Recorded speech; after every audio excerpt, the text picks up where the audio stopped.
What up, folks? Can you guys What's up? hear me this time? I don't Yeah, want let to me check. go Let me check. ranting and raving if you can't hear my voice. Yeah, we hear you. Okay, all right, loud and proud. I love it. Meta Sculptor, good to see you. Spazoinks is here. He took a Kurt dip. Alexander, Kurt star. Alexander. The question is, does Kurt have a fifth of tequila in front of him? Because it's Thursday night, bro. And guess what happens on Thursday night? Oh. When you grew up our age, it was called Thirsty Thursday. Apparently, that means something else in this day and age. Yeah, I I know. I am know. blurry. I'm going to turn the camera off and turn her back on. Come Dude, on. Give it. Spazoinks. Nice. Ooh, now I'm nice and sharp. Yolanda. Yolanda's here, God, as Asher's in the always. house. Ash Asher's in the Dog in the house. house. Hell yeah, I'm Love excited. it. As always, people, Mikey G's amped the F up. Great week. We are getting close to Patreon monetization. There's so much stuff going on in the background. I'm having so many insane conversations. I'm excited. Had a good day at work. Did double walks. I'm feeling fresh. And I got my craft beer here, little North Park triple dry hopped IPA. If you haven't had North Park beer from North Park, San Diego, you are missing the F out. Maddie, how Why? you doing? Hold on. Why are we missing out if we haven't had that? It's Tell top me tier about it. beer. It's just top tier beer. They make great beer and they make So we're all just taking varietals. your word for it. We're just taking your word for it. I Tell mean, me, a why is man it that amazing? used to brew beer did his master's on craft beer and has been drinking Now craft we're beer for talking. 10 plus years. You probably should listen to me. My man, that's what I wanted to hear. I'm doing fantastic, man. Better each day, man. Living the dream. Somebody's got to. Had a good day, busy day. Had a lot of clients today, so this was one of those. Had to get up early, crunch it, and so I got a little bit of energy drink in me. It's gonna be real nice. But I'm excited. It's gonna be good. Real nice. Awesome. I'm glad that you're doing good. We're going to have a good time today with our boy Rusher. Before we do that, couple housekeeping items. All alerts and noises are shut off because we're going to have an awesome conversation. We thank you for the subs and the follows in advance. You all are amazing. We are on YouTube as well, so you can check into our YouTube link. And then next, for people who don't watch this live that see us on the internet, always like to run through what we're about. And what we are about is a very simple mission statement. It's very simple and it's one sentence, but it took Maddie and I close to 2 months to come up with this. And that mission statement is simple: sharing what we think is going to be the lost art of genuine human connection. Genuine human connection, as we get more connected, is going to be a lost art in our mind, because even though we interact every day digitally, there's nothing that can replace shaking hands at NFT NYC, seeing Fat Joe spitting rhymes with ASAP Ferg, who I had no clue who he was. But yes, there's something about face-to-face that is going to be more far and few between as people get sucked into these digital universes. And how do we live up to that mission statement? Exactly what we're doing right now. We bring on new people in the space that are founders that are making stuff happen, like Rush. And we've got a team of NFT enthusiasts around us that are helping us do that through our Discord, through our social channels. And we're trying to build the most genuine, authentic media company in the NFT space and beyond. We appreciate that you all are here. And without further ado, I'm going to introduce our esteemed guest. And before we start the conversation, I got a little fun fact. And this one's for you, God, because I know this is going to get you real excited. Little known fact about Rusher: he was a pro Call of Duty player. He was ranked number 1 in the Major League Gaming for Modern Warfare 3 and Black Ops 2. So not only has Rusher schooled thousands of people in Call of Duty, the dude's starting his own project. Rusher, welcome to the show. How are you doing, my man? Hey. Thank you very much for having me, man. Absolutely. I'm doing pretty good. How about you? Dude, fantastic. Not only is Dude, not only is this dude starting projects, was a pro Call of Duty player, he's taking care of a family, man. He's doing family duties, coming here. Then after this, he's got more meetings and he's building this project because he's minting soon. I'm so excited for this conversation because I remember talking to you, and one of the things that we talk about a lot about here, Rusher, is projects that are delivering past mint with utility and ways to monetize. And I can't wait to get to that conversation. And once we get to the project, it's going to be an amazing conversation because I think you have something very unique compared to what I've heard. But before then, famous midlife question. How did you get to the seat you're sitting in today? Give us Star Wars episode 1, 2, and 3, please. Go into as much detail as you like, and we'll take it from there, man. Absolutely, man. Thank you. First off, I just want to thank you for having me on the show today. Oh, thanks, And man. Of course. Sure. and I'd like to actually try out that beer that you're speaking of that you said that's Are you so a craft beer guy? absolutely. Oh, Absolutely. dude. Where you, Uh-oh. Ooh, you got to send some my way one day. dude? I mean, after our conversation, I'm sure you'll trust me, but I'll put the label up. But you can send me a PO box or your address. I literally will send you good beer. It actually is not coming up because I have my green screen and it's the green label. It's called It's all Mosaic good. Menagerie, and Yeah, it's it's all a good. I'll expect it in the mail one day. oh, dude, no problem. do it. I love sending people beer. I have this weird obsession. So I used to drink a lot, but I just don't much anymore because of health issues. But I still love it so much. So I buy it up in droves just for when people come to visit, I can give it to them. So I will send some beer your way because I got a lot Yeah. sitting on the shelf. Awesome, man. I appreciate it. Okay, first of all, let's see. So, how I got to this seat is it's a very interesting story. I worked for a project called Metaspace Babies before this, and Okay. they had, I think, about three or four founders, and one of the founders actually played Call of Duty as well too. So one day I logged on a Rebirth, well, Warzone, and there's a game mode in there called Resurgence Rebirth. And I was just Yes. playing, and I like to socialize a lot with a lot of people, right? That's how you get to, get to spread the word out for whatever you're doing or just Yeah. networking basically.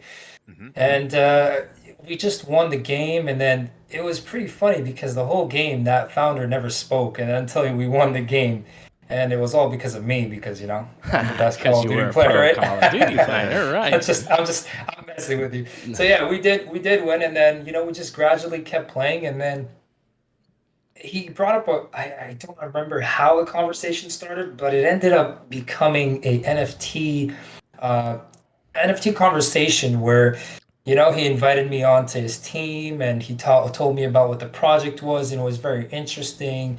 Their project was about staffing agencies and the real estate business, actually, which was the most intriguing part to me. Right. So after they interviewed me a little bit because I do have marketing skills and I do work for a company called Aerotech. We recruit Mhm. members and we recruit members that need jobs for companies. So Yeah. basically, I was the right fit for it. So what I did is I wasn't very familiar with Discord. I used to just use it just for, like I said, Call of Duty gaming. Yeah. And so I was just trying to get myself familiar with it, and then I learn very quickly. That's one thing about me. I learn very quickly. I adapt to changes, the environment. So I did a little bit of research. I learned how Discord works, how people connect with each other and doing collaborations. So I was the perfect fit for MSB. So they hired me on, and I was recruiting for them for about approximately 4 months and a half, I'd say, and just part time at first, and then I went full time since everything was locked down too. So I had to work from home, so I got the opportunity to have three screens and just do whatever. One for Call of Duty, wink, wink, Yeah. and then the rest for work. I like it. Hey, bro, you're talking my speed. My wife Right? gets so mad at me when she walks into my work Oh yeah. office. Trust me, when I leave three screens on, my room just starts boiling up, right? So, Yes. so absolutely. So from there, I just, I felt like that project was actually something that, that can actually help me learn and I can teach them Nice. something that I learned too, right, from marketing. Yeah. And I helped them grow to about 30,000 members. Mm-hmm. They had, I think, 1,000 suppliers, something like that. And then they ended up selling out, which was amazing. And now the founders are keeping up and they're doing their progress. And once I saw what I achieved there, Yeah. I decided to start something on my own, right? Because I Mm-hmm. saw what people can do with NFT projects where they can build something behind it and make it useful. So I Yeah. decided to start my own project called the Trolls NFT. Yep.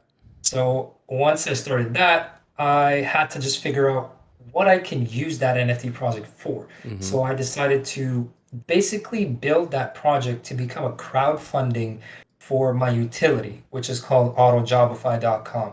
Now I Ooh, can get I into like it. details.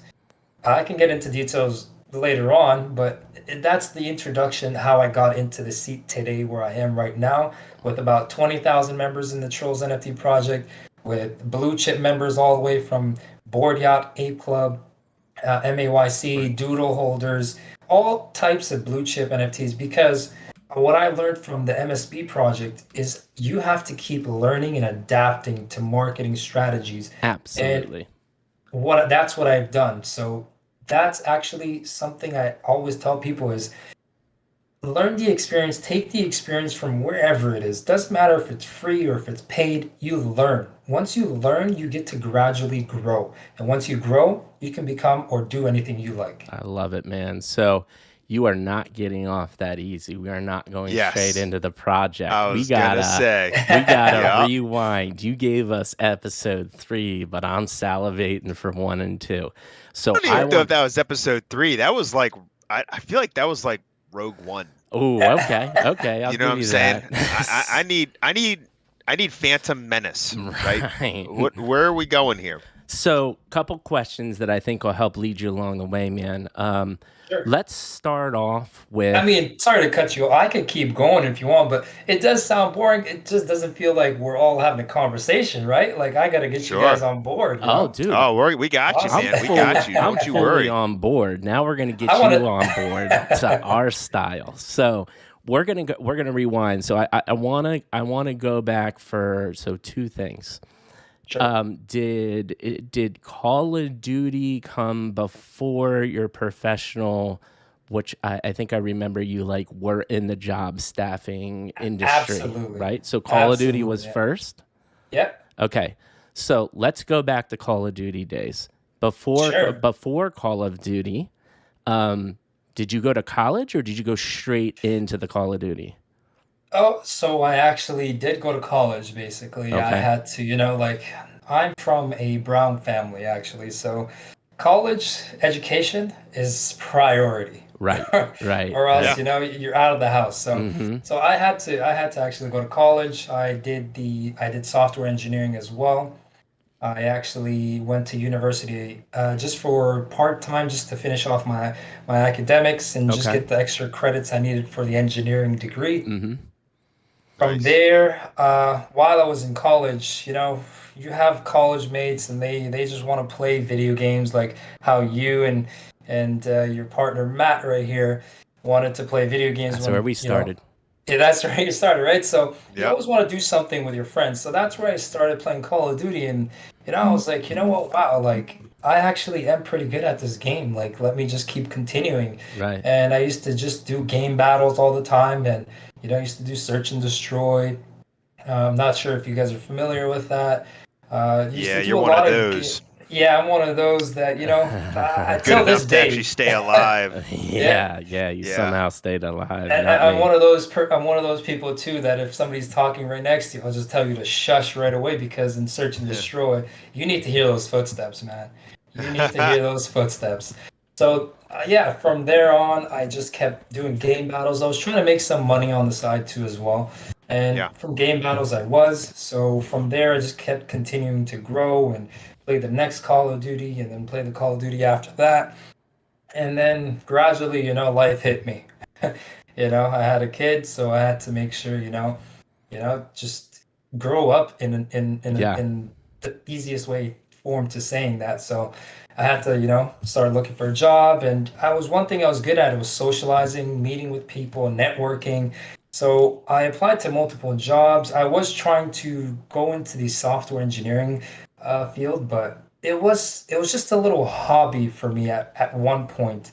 But then after that, I decided to see myself being someone out there, not sitting on a seat all day, just Yeah. typing up, whatever Right. code I can. So Right.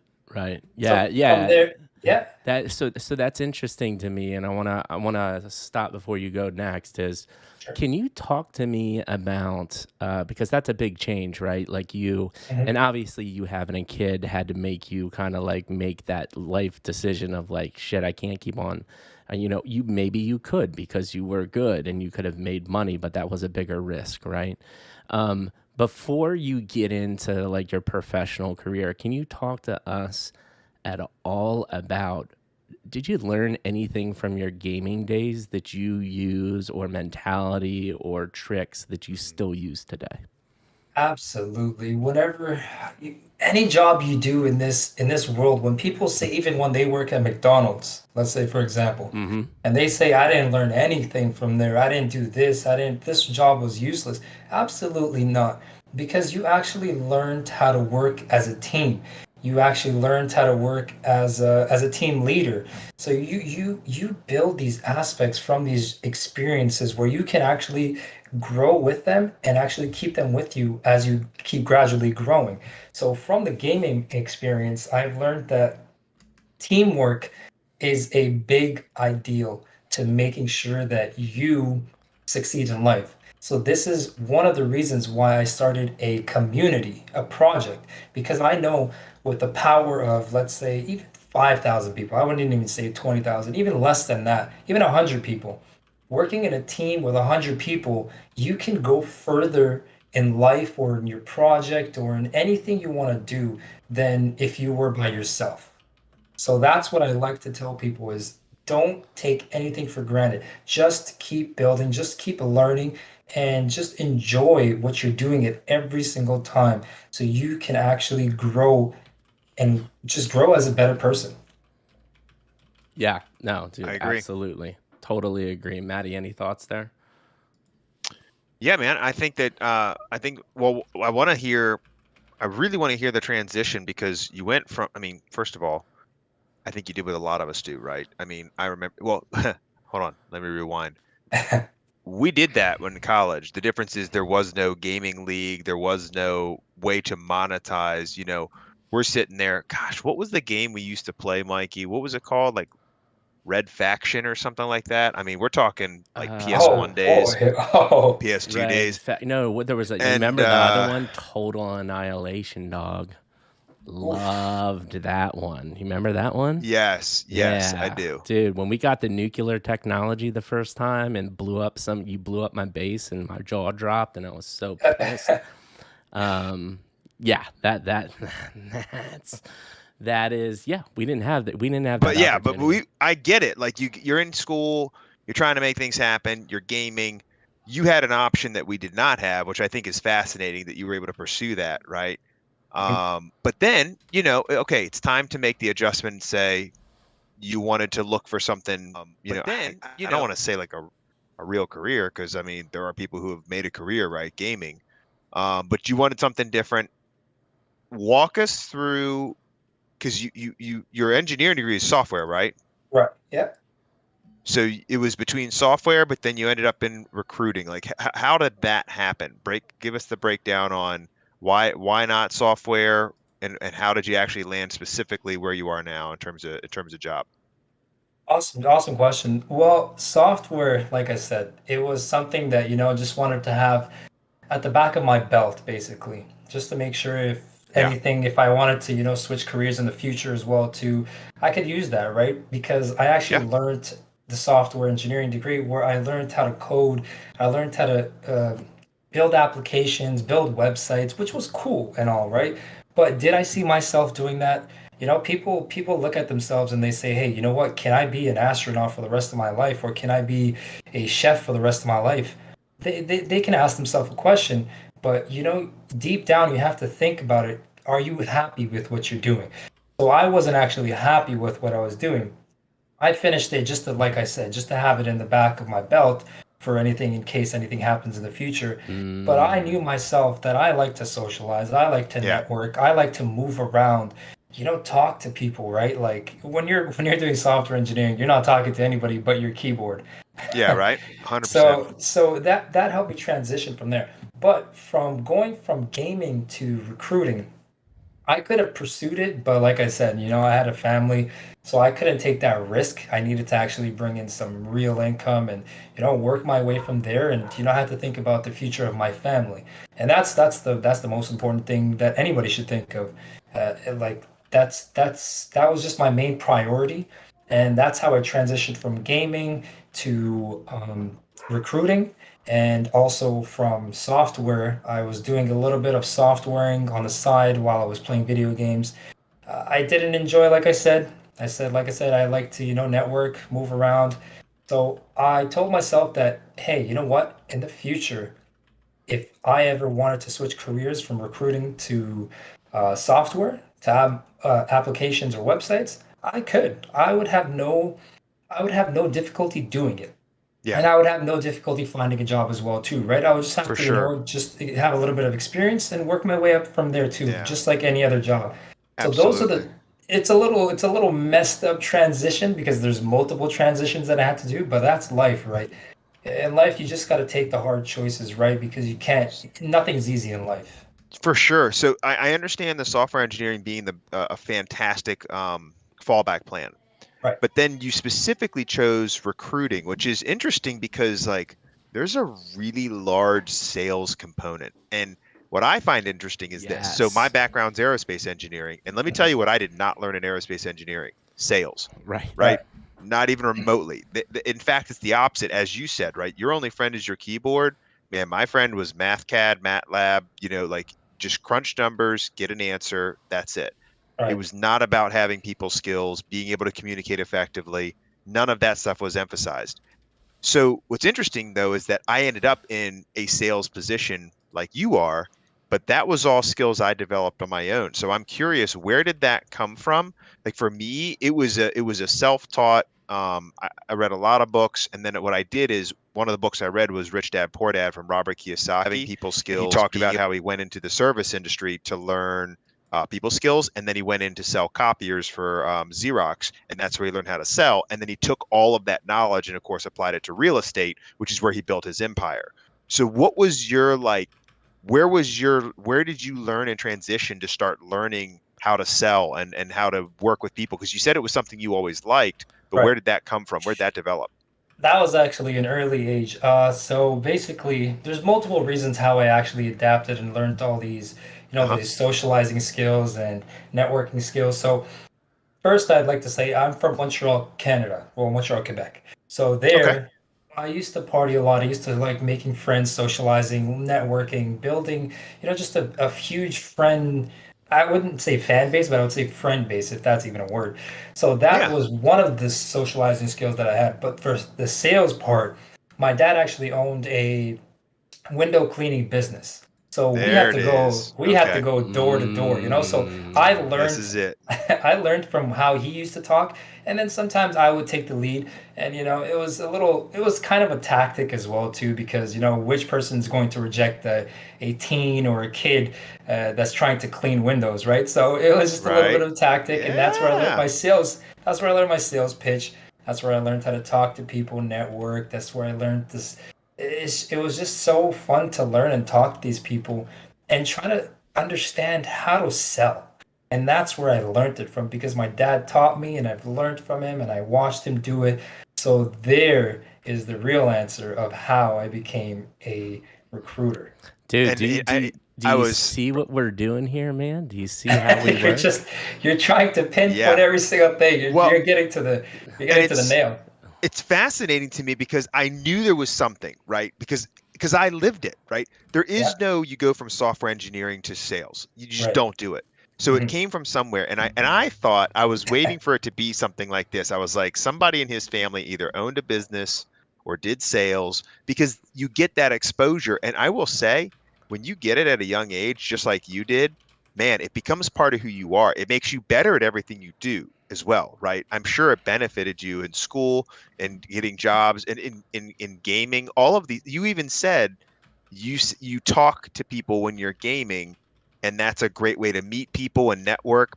But not a lot of people do that, and not a lot of people do it well. And you were able to not only do that, but in the middle of a game, find somebody who was interested in NFTs and end up working and being part of a project. So it just says something about that. I think that's really interesting and fascinating that that was something you were able to bring to the table that's really kind of moved you forward even more than your backup plan, software engineering. You know what I mean? And that's Yeah, neat. I love it, man. Absolutely, man. You got to talk to people to learn more about them.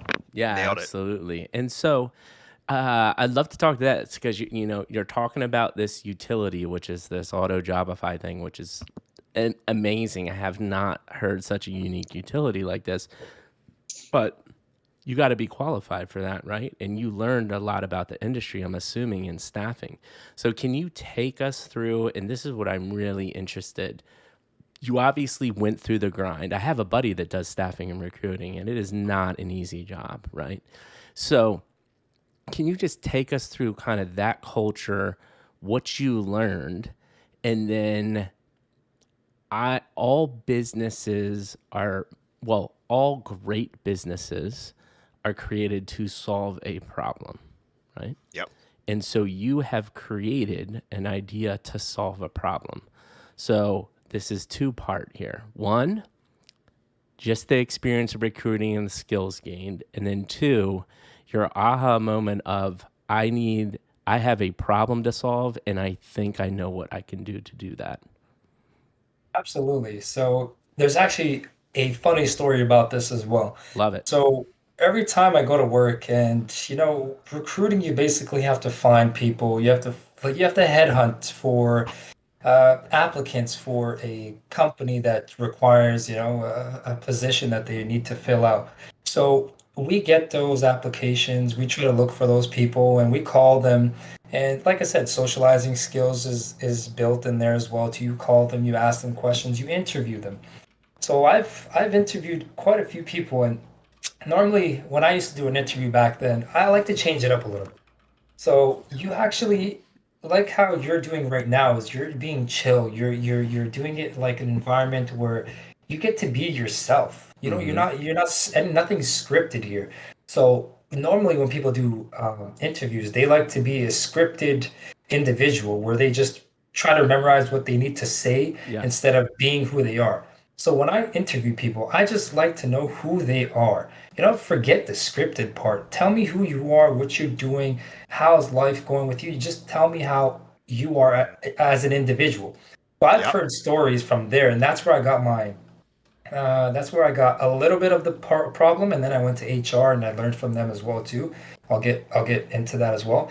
Yeah. So one Love person it. called me. Well, there's a few people who called me, and they tell me like they need a job right away. They've been working 8 to 10. I mean, they've been on job board websites for 8 to 10 hours a day, even more longer, and they have a family, and it just made me realize that there's a lot of people out there that just sit there and wait for an employer to post a job, or they just get unlucky for timing. And then when they do apply, they're like the 10,000th applicant, and Mm-hmm. then they don't get noticed, or the post gets either deleted, and then you miss your opportunity. And this I'm gonna say this word a lot actually until you guys figure out what I'm trying to do here.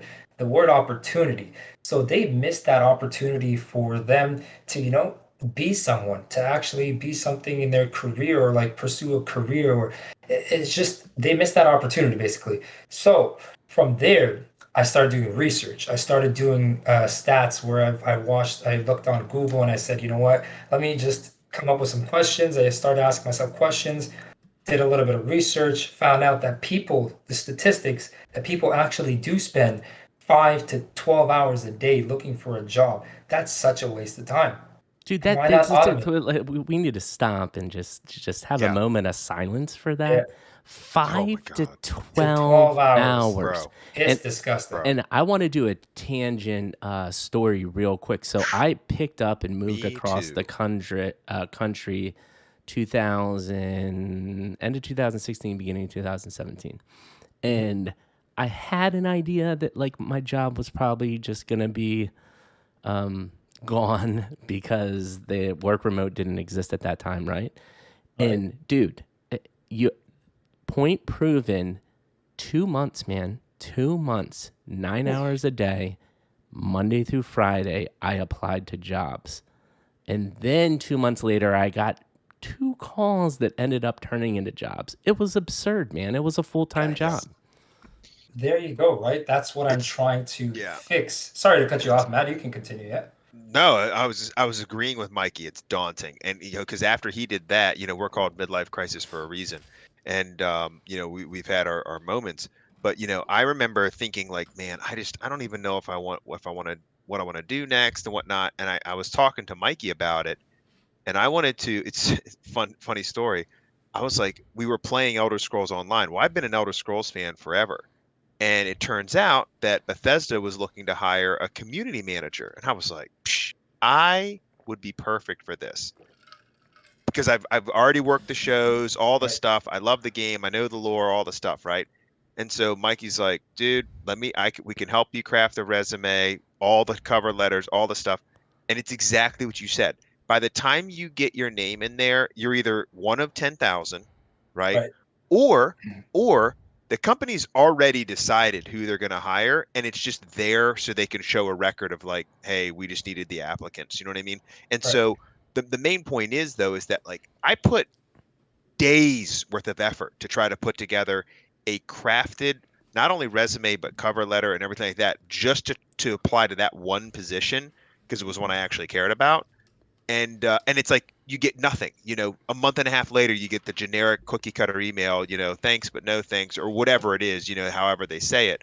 And Right. it's like, man, it's a really daunting task, and quite frankly it's exhausting, right? People who do it for a long time, they get wiped out because it's just like you said, it's full time. You have to just constantly do this knowing that maybe 1 in 100 even see your name. So anyway, I feel you on that. Well, and to Exactly. Like, follow that up real quick, I think we're mhm. all really hammering home there's a problem that needs to be solved.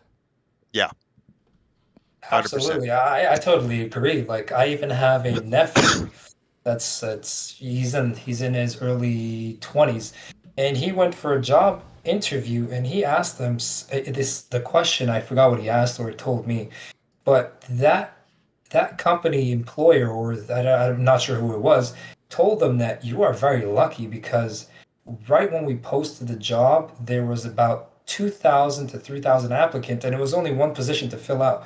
So he told him that he was the top 10, the first 10 people to actually apply. So and the employer actually closed the post. So a lot of people miss the opportunity. And that's Yeah, what I'm trying to do here is I'm trying to make sure people Yes. actually get the opportunity to apply. Sure, I'm not guaranteeing anybody a job. No, no, Yeah. no, that's not Yeah. what I'm Yeah. trying to say. Yeah. I'm just trying to make sure everybody gets that same equal fair opportunity because there's people out there that might actually have a lot more experience, but they just weren't there on time because Yeah. they have a yeah, family or they're in a different career that they hate, but they don't have time to actually apply to another job. So yeah. we'll get more into what the system is, Mm-hmm. what the Mm-hmm. utility is all itself. But that is the general problem that I'm trying to solve. Dude, I love this, and we're bringing it Yep. out of you. This is fantastic. So I want to be cognizant of the time. We're looking about a half hour, 20 more minutes here. What I want to do, just one more question, quick, before we move into the project, because this is a beefy one, and I know we want to talk through it. I Sure. think, we talked about your problem that you need to solve with, this job application. Where, before we get into the project, so you said you worked with Meta Babies. Is it Meta Babies? Is it Meta? Metaspace babies. Yeah, you were close. Metaspace Yeah. Babies. Hey man, I'm close. When, and I'm assuming part of that experience, and what else where you it clicked, or you woke up in the middle of a dream and you're like, this is it. I knew I had this problem. I'm going to create trolls. Can you talk about kind of the genesis of this idea uh, So, and so how it basically, started? what you're trying to ask me is how this is related and how I started it. Yeah. What was the aha moment, Well, I right? think, You yeah, just more the identified aha this moment problem. of like, okay, I have a problem and Web3 is the answer, or starting an Uh, NFT project is the answer. yeah, this is going to be a long answer. Wow. I love it. So Good. I love it. awesome, awesome, awesome. So where do I start on this one? Because there's so many aspects of why I started this project. Yeah, just take I us can through start them. off. So the first one is crowdfunding. Crowdfunding was the reason I needed to start this project because I didn't want to go to a bank or private investor where they charge a leg and a half for interest or equity. Sure. So that's one of the reasons I started a project. Another reason is I started this project because the community itself. So one thing I've learned is, like I said, if you have a community behind a project, behind a business idea, it can expand and spread the word much faster than you trying to do it with digital views, digital promotions, and all that, and blah, blah, blah. So this was, for me, a marketing strategy. So I knew even if I didn't start this project, I was still going to pursue the utility. I was still going to, try to find funds from somewhere, maybe use all my personal savings, maybe go to family and friends, right? So I could have done that, but then I realized, okay, what happens when I get the funds? Sure, I'll get the funds, I can use it for the utility, but how do I market it? So I've seen people spread the word from NFT communities where it just expands, it blows up. So that's Mm-hmm. what I wanted to do. I wanted to build a community where, let's say, for example, even one person from like each individual in the community just tweets once or makes one post about the utility or this project, it can expand. And that's something I love. So I've Yes. seen this project grow, not just because of from my aspect, like I've seen people in the project invite their friends, invite their families. So when I saw that in the previous project, I was like, wow, imagine you have a strong utility and or just something that you want to pursue and you just Mm-hmm. have a community helping you build it. And that's the best part of NFT projects where the environment itself helps you pursue your dreams or helps you solve a problem that you're trying to solve. Love it. So uh, Absolutely. Yeah. No, no, that totally makes sense. And so you realized all of these opportunities for Web3, and now take us through the actual practical events that happened. Was it Metaspace babies? You found some co-founders there, or you started looking for people you work with in real life? How did this actually form? well, honestly, right after I finished that project, I just sat down and I had the utility in mind as well too for like a few weeks before that because I knew about the problem itself, but Right. then I started doing research like I said, and then I didn't find no solution to it, so I had to think about it. Sure, I had to have a couple of beers as well too because when you have when you have a couple of Do like you beers remember or what beer you alcohol, were drinking? That's an important it question. was it was Corona. Don't get me wrong, it Oh, was come Corona. on, Oh, bro. Dude, there it is. real quick beer tangent, and you all should know this. Corona tastes like piss Yeah. because it's in a clear bottle. And I'm not gonna ask you how you sunlight, know it tastes like piss, but we'll carry no, on. no, that shit you not. The reason why you put a lime in Corona is Yeah, to mask the shitty taste. And the correct. reason why Corona sucks is because it's in a clear bottle. Sun damages and oxidizes alcohol, which makes bitter, nasty, not pleasing tastes. For some odd reason, the lime, and they embrace that and it works. But if you notice, any good craft beer is going to come in a very dark bottle to keep sunlight away from the alcohol. Just a quick side tangent. That's amazing. That's something new I've never heard of, and I Listen, learned man, today. not Wow. only are we getting down and dirty about your background, I'm teaching you shit too. Did you ever think this Yeah. was going to happen? Nope, never. I was never even gonna know that, that's I love actually it. the reasons why it's clear bottle and they put a lime and lemon in it. So, Yeah, to mask the shitty ass taste. But yeah, hey, listen, man, Jeez. beer, alcohol, it's getting the creative juices flowing. I totally hear you. I just wish it was a triple dry hopped IPA from North Park.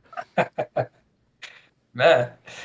Yeah, so from there on, I got the idea to, build a business plan, build the utility. I found a developer to do it. And then from there on, I just thought about strategies of how can I expand this? How can I blow this up? And that's where I thought of, the NFT project because I just did one and I saw them succeed with it and what they're Mm, doing with it. So from there, I was like, you know what? I think NFT projects, they're not useless, they're not rugs, they're not scams or anything like that. They can right. actually be useful for something. They could be a crowdfunding, but in return, they'll end up getting a picture or like a JPEG and an NFT, a non-fungible token that can actually be pretty cool, right? Absolutely, man. Absolutely. And I totally agree. I am happy you recognize that it can be used for good purposes and you're using NFTs to build something because 95% of the people see NFTs as a way to make a lot of money quick. Uh, what is Matt laughing about? I think he's reading some comments. I'm reading comments. People are really fired up about your Corona talk, Mike. I just want to say that. Why? Because it's a And shitty I beer? I'm not Adrian said re- typed redeemed 100,000 channel points for Mikey to shotgun a Corona on stream. Oh, dude, I'll do that and then Oh spit it into man. my camera. Dude, Jasper, how funny would that be if after you just said that, if he had to chug a freaking Corona right now? I'd Oh, love to watch it, God, it'd be honestly. funny. It'd be Oh, funny. well, Look how well, red his face is right now. Look how red his face is. my face is always red. No, I'm about to That's bring true. up an Oh, there we go. absolute a great story about. Do you actually know how to shotgun a beer out of a bottle? Because I'll tell you this. When I worked Dude. at TGI Fridays, I picked up a guy from work release at the local county jail, and this motherfucker told me how to do it. And he taught me it in the parking lot behind the TGI Fridays. Oh And my it's very, gosh. very, Sounds like good advice. very simple. You ready? Because dude, I picked this guy up. I'm sorry, this is a tangent, but I had to tell this story. I picked this guy Oh up. my We God. get there, and Jeez. TGI Fridays, if you've ever been to one, they do these crazy bartender championships. So we're in the back of TGI Fridays in the parking lot, and they have to take a piss test every time they leave and come back. He was one of our chefs. TGI Fridays, a majority of their chefs are from work release. So he's like, bro, I have plenty of time to shotgun a Newcastle beer and get back pee. I'll be straight. And I'm like, are you sure you want to do that? And he's like, yo, bro, I'll be good. And I was like, well, I kind of want to learn how to shotgun a beer out of a bottle anyways. So here's the trick. You take a straw, you take a lighter, you melt one end of it so it closes off the air.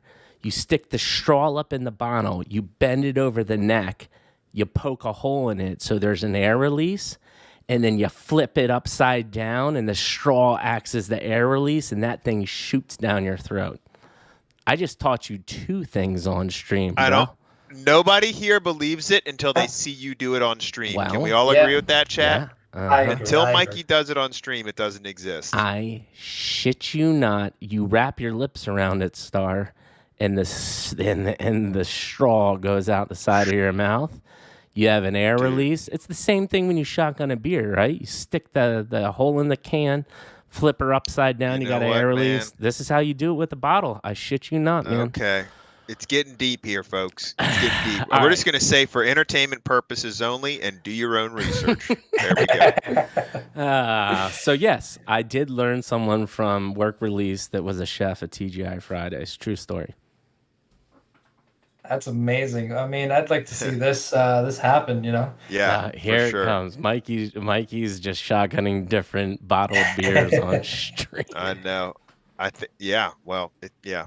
All It's right. getting a So little what? How awkward. do how did So we let's get bring it how did back. we I want get to bring it back. sidetracked to Let's the get. I shotgunning want to get bottled back beers? to crowdsourced funding. It's time to put this into action. Create it to create a project. Tell us that step. What got you when you were creating the project? Why did you want to? Why did you create it the way you did? What kind of, what was your goal? What are you trying to do? Give us the breakdown. Awesome. So, like I said, I didn't want to go. I mean, I could go get like a loan from the bank, but like I said, they usually charge a lot more interest, or for Yep. private investor, they take more equity. I didn't want to do that because that's like an arm and a leg, and what I worked so hard for, they're gonna take majority of it, and they did nothing but just fund me, right? So For I sure. wanted to I wanted to actually share this experience with an NFT project where I can teach them along the way as helping them grow and helping them get paid as well too, right? Because let's be real, nobody on the NFT project is there just to, just chill. I mean, a few are, but majority of them are there to make money. And Yeah. I actually found a way for them to earn passive income and make a source of income, right? Sure, if it might not be that much at the start, but it could potentially be a larger sum at Yeah. the end of the road. Hmm. So Yeah. I decided to do that, and like I said, I needed a strategy because for every business that you start in this world, you need a business plan and a marketing Yep. strategy. Hmm. So I had the Yep. business plan ready. The marketing strategy was to, like I said, get a community involved in this because without a community, you can't be successful. I like to, yeah, you could be if you're a solo, but the probability of that is very, very, very low. Yep. So to start something and if you want to blow up, like I said, you need a community. I wanted to also save a lot on customer cost acquisition to basically meaning where I didn't want to spend so much money on marketing, on digital promotions, on let's say Instagram or any digital platform, where I could just tell my community, hey, listen, you already invested in this company. Help me grow. Help me Yeah. grow it. So how would it hurt you to basically tweet or post an Instagram story or talk about it to someone else? Hmm. No, because it's their money invested in it already, right? And Right. I know people when they invest in something, they want it to grow. They like just like crypto. When people invest in crypto, they hype it up, right? And don't get me wrong, sure, some might be, you know, not the greatest, but and some are amazing like Bitcoin. It has potential value of helping the economy grow. Then people hype it up and people, keep talking about it and they spread the word. And that's the same aspect and same strategy I'm using for an NFT project where I'm trying to help it grow with the community's voice. So you in an ideal world, that all sounds great. I'm going to tell you Right. from experience, we have close to 1,000 people in our Discord, and I get 10 retweets. Right, Right. that's the reality. So Right. I understand the intentions and the ideals there. What is we'll go into this, but then I want to take a step back and kind of do a 2 minute pitch. But since we're on Yeah. this topic, um, what in your mind are you going to do in addition to above and beyond just having this narrative of you bought in this, your success is how much you put into it? Because the reality is that only works for some people. Absolutely. So first, I know where you were going to go before where you stopped. We ended up stopping.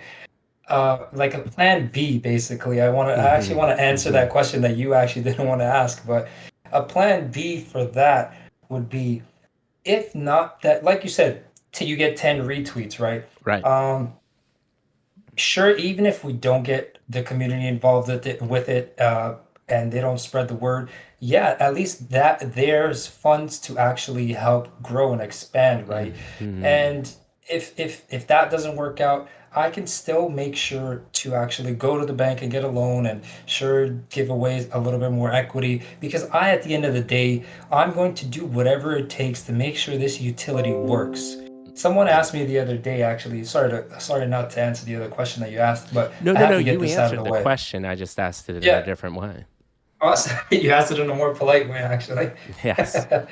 So somebody asked me the other day, he's like, okay, so what happens if you don't sell out? And today's world, you have to be transparent, you have to be honest, and we Yeah. know that not all projects sell out, even though it doesn't matter how good you are.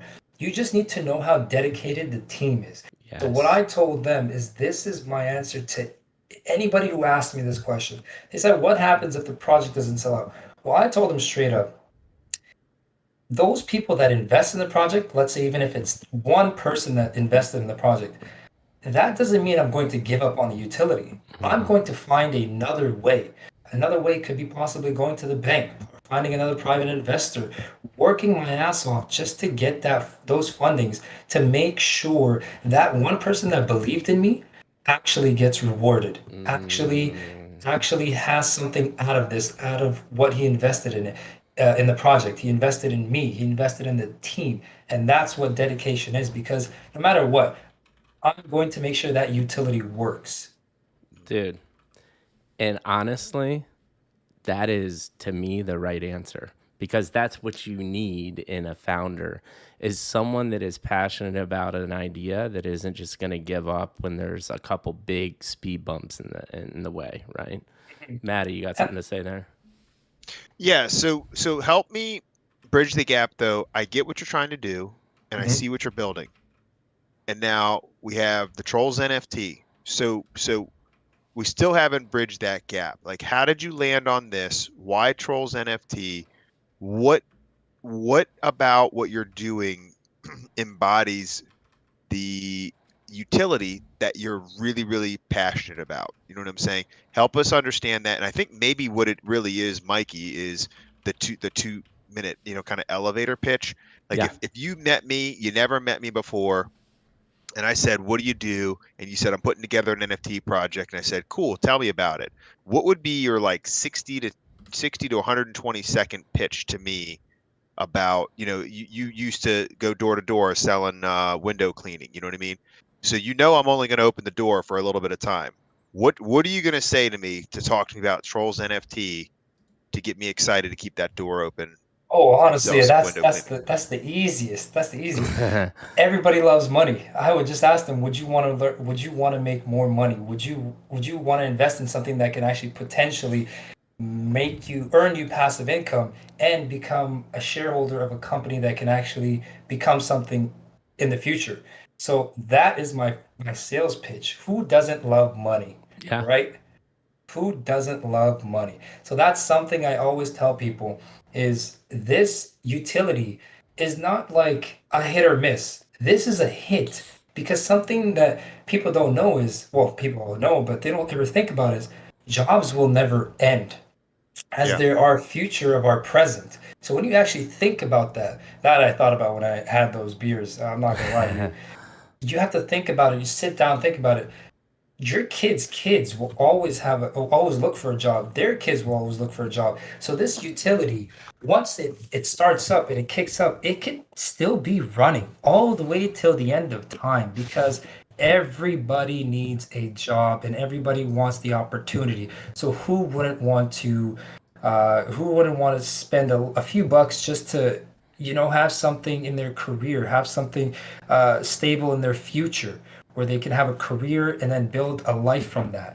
So there's a lot of answers I just gave in that question. And Sure. then there was another question you asked me, why the Trolls NFT project? Yeah, again, if I'm brand new, I've never met you before, I don't know anything, and you say the Trolls NFT. Help me bridge that to what you just said. Oh wow. That's a hard question actually, but Yeah, and I think another way to say it is what significance do trolls have with what you're trying to do? Was it because you thought they were visually enticing and would get NFT people into it? Is there a mean like are you taking the literal meaning of there's a troll? there's Um, so many answers to that. okay. I chose Trolls because of multiple reasons. One of them, I'm a 90s baby, right? So when I was growing up, I had Trolls and I used to love Trolls. They were like Barbie dolls for males. You Yeah, know? sure. So that was my favorite. Those were my favorite toys back then. My nephew loves Trolls. He watches the Trolls movie all the time. He annoys me with it. So, I enjoyed the Trolls, and it just kept coming at me. Like I was like, okay, you know what? Let me do something with the Trolls. And then I got the other idea of NFT projects, and what I've learned in the past few years or months, actually, I'd like to say. Um, the NFT environment, people are abusing it. They're looking at the NFT environment as rugs, scams, everything negative that you can ever think of. And that's the same thing that people, when they look at trolls, they look at negative, they look at ugly, they look at thieves, everything negative they can think about it. So, what I was trying to do is, I was trying to change people's mindset. I was trying to change people's aspect of looking at just anything in reality, where you can look at a troll and you could possibly say, wow, it's positive, it's amazing. And you can look at an Uh, NFT, just the environments, and say, wow, it's actually useful for something, yeah, instead of yeah. being rugs or scams. So I combined them. And when people come to the project, they say, why trolls? I'm like, does the art not look amazing? Yeah, they say Hmm. yes. Do they look cute? Yes. Could they possibly be positive in a way where it can actually be useful for something? They say yes. So that's what I'm trying to do, is I'm trying to combine people's mindset to the NFT and trolls, and change their mindset where they can think positive about something. It doesn't even have to be about the trolls. It could be anything. It could be like even a garbage can. You look at it, you're like, oh, nasty. But at the end of the day, it's garbage. It's natural. It's human life. Yeah. I mean, sorry, it's human nature. So So yeah, it's just combining. It's just combining basically the yeah, NFT, the Yeah. trolls with the project, and just changing people's aspect about. That makes sense That's to it. me. yeah, I mean, that angle makes sense, and I think you definitely probably should keep on weaving that narrative yeah. into as you talk about this, because that was not apparent to me initially. Correct. Yeah, and I think just the nature of like having a PFP project in general, but then because like the utility you're talking about is pretty Amazing. amazing, and we're going to get to that here. I really want to dive into that because I think when people really understand what you're trying to put together, it makes a lot of sense. Um, but in terms of that, like I think a lot of projects that really focus on like a real world utility almost don't even bother with a PFP because it's like it just you have to have all these different iterations and traits and things like that, and it's kind of like it almost takes time and energy away from you to focus on the utility. And it's interesting to me that you still chose to do both and so that's kind of what I was getting at. You know what I mean? Yeah. Like I agree with Also, everything you said, but in terms of I think it's a very easy question for people to ask. Well, why this instead of just focusing on like well, people normally like something to give else? a quick answer, right? But like I like to get into depth where they actually understand the real meaning behind it, and they just keep, like I can't find the word. They can just pinpoint each single aspect about it, right? And they can connect it from their mindset, basically. Everybody thinks differently, so I can't actually force people to think Sure. of it. So just giving them the idea of what I'm trying to do, is they'll actually think about it too, and then they can put together whatever they want to think about. So Right. also Okay. another thing is the utility and you just mentioned the traits and the PFP. I actually combined them. If you ever think about it, I gave them occupational traits. I gave them like, let's say, a chef, a police officer, a Mm, lawyer. And now people are looking at it, because I actually made superhero outfits too, and villains, like from, let's say, the Marvel. It's not a copy duplicate, but like it's similar, right? It's Yeah, I it's see the like the troll one. Yondu one. The Yon. Yeah. Yeah, I got yeah, you. Yeah. yeah, So yeah. basically, you have to think about superheroes actually have a job as well too. They are there to protect people. Villains' Interesting. jobs are there to destroy the planet. It's still a job at the end of the day. So that's what I try to do the traits with, is to try to portray a job uniform, a occupation where it can connect with the utility.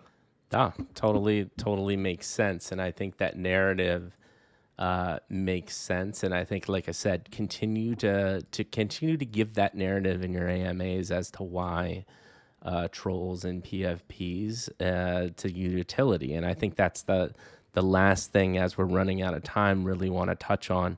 Can you give us, 2-3 minute deep dive on utility, how you see this utility growing, close to immediately, like what is happening immediately after mint, and what can we expect in the next 6 months once you describe, the true utility of this project? Absolutely. So right after, and if some people have checked the roadmap, we have a so the utility is actually already being worked on. Most projects they like to start after the Searching funding for or jobs after the online. mint out. But no, like I said, I'm dedicated to this utility.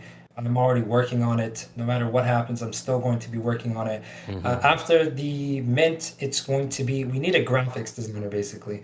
We are backend developers. Like I could possibly help out with the backend development too with the developer, but we're not front end developers. We're not graphics designers, and we Yeah. need to make sure the utility is eye appealing because when someone looks at something right away, it just needs to catch their eye, and they need to be like they need to have that wow moment, right? They're like, wow, this actually looks decent. Just like our PFP, when people look at it, they're like, wow, this is why I'm here. I love the PFP. I love the traits. I love the NFT. Let me stick around.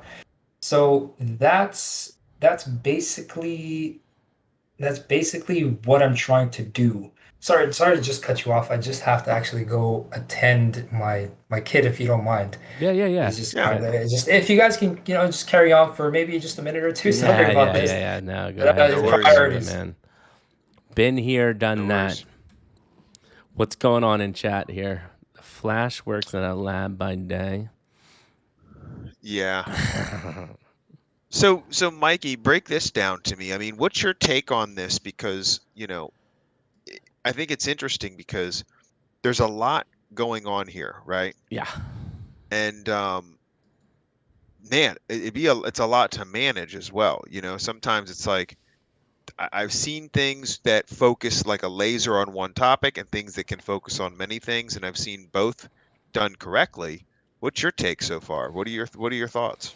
Yeah, I mean, honestly, the only thing that jumps out at me that has been hard is the jump from a troll to the actual utility. But I had a one-off conversation with him, and I know he is a software dev and has a group of dev buddies. So I'm actually not too concerned on whether or not they can build this. I think he was getting into the part where they don't have their expertise. They need a UI UX designer to actually make this thing appealing. Sorry about that. No, you're good. It's all good. It's all good. Man, when you hear a loud bump or loud noise, you just gotta go check, right? Sure. Is everything okay? Yeah, everything's okay. A toy gets thrown at the door is there's nothing to worry about. Nice. No, that's all good. Nice. Yeah, so we were just talking about like And just- Mike, check your time, right? We're at yeah, we're at we got about 7:14. We're 15. just recapping that the one thing I think you and you have a group of guys that are software devs that can get this idea done. It's the question UX UI. How do you make it user friendly and appealing? Is what you were getting at. So I'm assuming that is the idea of what some of this money will be used to do. What are your plans for that? Yeah, like I was saying, we need to make sure it's eye appealing for people to just be user friendly. People look at it, they're like, wow, let me just stick around, and then they get into further on where they're like, okay, let me try this website out now. That's something we're going to pursue, but basically, we also are going to build a mobile app as well. Uh, we're just going to stick to the topic. Like you said, we're almost out of time too, and I just want to make sure everything's out Sure. there. I do own a lot of sandbox. I'm just gonna go over the roadmap with you guys, just so you guys know what we're mainly going to do after the mint. Yeah. So we're Yeah, also that gonna was build a my mobile literally app. my last question is Yeah. like, what can we expect after the mint in the next 6 months from Trolls? Awesome. Yeah. So even a mobile app is going to be pursued as well too. We're already working on that as well, but that's not nobody's able to look at it at the moment because it's still being worked on. I do have One thing I got lucky on is with Sandbox Metaverse Lands. Well, I don't know if you guys are familiar with Yep. that. So I bought those way before the hype was built, and I just kept it till now. And then I realized what I can actually use that for is actually for my holders to come and get together and network and speak to each other and just build a networking community, right? So that's something that's being worked on as well too as we speak. Other than that, those that's my main priority, right? Is to make sure to focus on this utility, right? I've Right. seen a lot of projects do three, four utilities, or they try to expand everywhere. My main focus, and I tell people this all the time, start somewhere, just start on one thing, start somewhere small and expand from there, right? Right. Just keep growing. So that's what my main focus is to make sure this utility works, everything's done correctly, move further on with it, and try to expand from there. I love it, man. I think that's a good and concise way to do it. And I think the last thing to ask before we ask our final questions and do our goodbyes is you got about a week and a half left till mint. What is any parting final words you want to say to people watching or your community that might watch this in the future? Absolutely. What I like to say is come check us out in Trolls NFT. You can check us out on Twitter. You can check us out anywhere you like. The community is growing in all different platforms, Instagram, Twitter, Discord. Mainly Discord is where a lot of people like to network and communicate with each other. So come check us out there. Come check out our art. We have 1,000 male and female. Our supply is 2,000. No, it's not a free mint. I like to point that out as well too, because a lot of people nowadays think the meta is free mints. Those don't actually normally work that well. It's all based off hype. And no, I'm not trying to shit on it, but yeah. So that's what I wanted to say. It's a paid mint. Come check us out. We have a few OG whitelist spots left. Uh, Maybe less than 100 whitelist spots left as well too. I wasn't actually thinking that we were going to expand this fast and grow this community this large to 20,000 members, and daily active members we have about 5,000 to almost hitting 6,000, which is impressive because I've never seen that in a lot of projects basically. So Yeah, that's yeah, great. that's where I'd like to end it off. Just come check us out. I can explain. I like to also, my DMs are always open. So whenever anybody has a question, I like to be transparent and like to help them out, answer any single question they have because I want to make sure that they comprehend what I'm trying to do here. Right, Yeah. right. No, that's awesome, man. And then I think we'll close it off with the famous last two questions. First one, do you have any questions for us? If not, it is totally okay. We've just peppered I you with questions for over an hour. I do have a question, Yeah, Sure. but it has nothing to do with NFTs or anything. I love it. It's for you to actually chug a beer because I actually want to see that. And so I probably most likely the chat wants to see that as well. So let's see if you can probably shotgun a beer or anything, I right? do Because you talk not a lot have about it. I do not have any shotgunnable beers right here. I'm just not gonna take a 16-ounce 9% craft beer to the dome right now. But I promise you this. I promise you You got to make this. a video at least I doing will Yeah. it. make a video and I will give you far in advance heads up when I'm going to do it. So if you are free, you will be able to watch that. All Hundo right, P. awesome. I'm making And sure. I'll do a Corona out of a bottle. Oof, you have to let me know when you do this. 100%. All Dang. right. Awesome. And question answered and challenge accepted. Exactly. Awesome, man. My answer to that question is in college, I watched Miguel take a shot of Bacardi 151. It's one of the most memorable experiences. He smelled this shot, and the reason I say this is I have a feeling we're about to get a replay of this when he shotguns the Corona. He smelled this shot and goes, "Bro, if I take this shot, I'm gonna throw up instantly." And Mike likes hyperbole. So, he's always over the top, always laughing. And we're all like, yeah, yeah, yeah. So we take this shot. I'll be damned. This dude took that shot and immediately vomited everywhere. Oh my So God. It just happened. saying, it could actually be a repeat.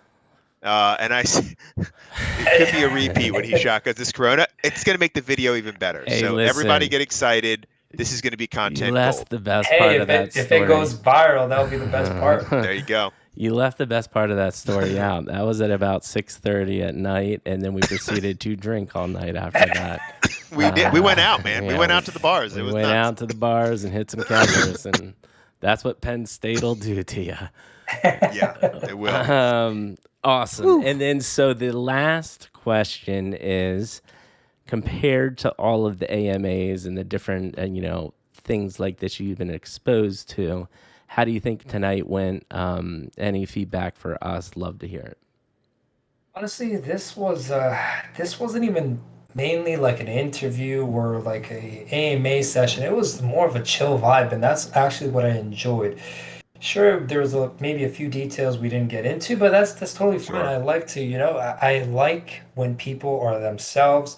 You get to have a great time. People get to enjoy it. It's like a podcast, and that's the best feeling ever. So this, I'm going to tell you guys to keep doing and Oh, thanks, continue to man. do so, and Oh, make thanks, man. sure you do it every day, actually, because I'd like to actually watch you guys too, because I'm actually on your Twitch as well. And I see the comments. People are loving it, man. Like, keep going. Yeah, I appreciate Thanks, it, man. man. That Appreciate it. means a lot to us, and we love to hear feedback, and a lot of it's been overwhelming. So we're doing what everyone says to do, which is build during a shitty market. Don't give up, and I think we're just fortunate that we're in a position that not a lot of people are doing what we do, and we'll keep on doing it. And we would love to, link back up with you after and see how the project's going, and just know that this is the beginning of a relationship. We're here to help you out, man, and we wish you all the best of luck, dude. Absolutely, man. I appreciate it. Absolutely. Maddie, final words before I sign off? Yeah, man. Final thoughts on this, man. Here's the bottom line. I think you nailed it. To me, your elevator pitch was, because you said, hey, everybody's looking to make extra money. But I really felt the part that resonated was when you said, listen, there are going to be people who are going to be looking for jobs forever, right? Not everybody can be a CEO, which, by the way, is still a job. Fun fact, right? But it's like everybody is looking, not everybody, but I'm saying most of the population out there, there is a need for this.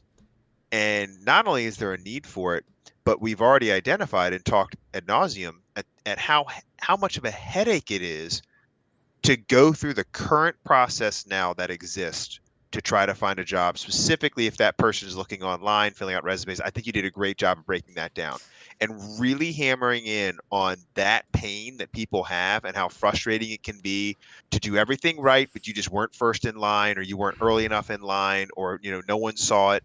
I think if you can really hammer in on that and people understand that what they're buying into is something that's going to help with that. I mean, anything that solves that problem is absolutely going to get traction. And so I think there's a lot of merit to that, and to see it if it's executed well, I think that there's a lot of validity in what you're trying to do. So I'm really glad you took the time to chat with us, and I'm excited to see where it goes. Awesome, man. I appreciate the positive criticism, man. I appreciate it. Thank you. You bet. Absolutely. And I'll follow up with two, man, I can tell you're a genuine soul. And, since we talked before and kind of setting up this time, I think that spirit, that mindset is going to do you dividends in the future. I think you have a problem. You have solved it with your website. I think your biggest challenge is continue to hone the narrative on how trolls relate to this. And maybe, who knows? Maybe it's fine. The NFT and the imagery and the theme of that just lives kind of separately, because everyone just knows it's their gateway into this awesome tool that you're solving. But that would be my only feedback. Other than that, keep the positive attitude, excited to see how the mint goes. You have an insane community. I'm in the Discord right now. that is going to be one of your other biggest assets. So just keep it up, man. Keep on being you. And I can't wait to hear how it goes in the future. Awesome, and appreciate you guys having me on board today. And I really enjoyed the podcast. I like to call it a podcast because that's how, That's what it was people. fun and enjoyable, honestly. Yeah, I Thanks, man. appreciate it, man. A Appreciate lot it. of people call it a show, call it a podcast. I stopped calling us a stream. I say a show or a podcast, which we will actually be taking audios of our streams and uploading them as podcasts. So you'll be able to go through those as well when you're jamming out and want to listen to something in the background. But with that being said, we are going to wind down. We are back next week, Tuesday, Meta Tuners, car-based animation, insane artists coming on. This project's all about the art, so we'll have a good time. And then Thursday, it's the one and only Matty Boom Boom's birthday, so we will be off so he can hang with friends and family. Until then, we'll see you Sunday night for our first chill stream in a while. We love you all. Midlife crisis.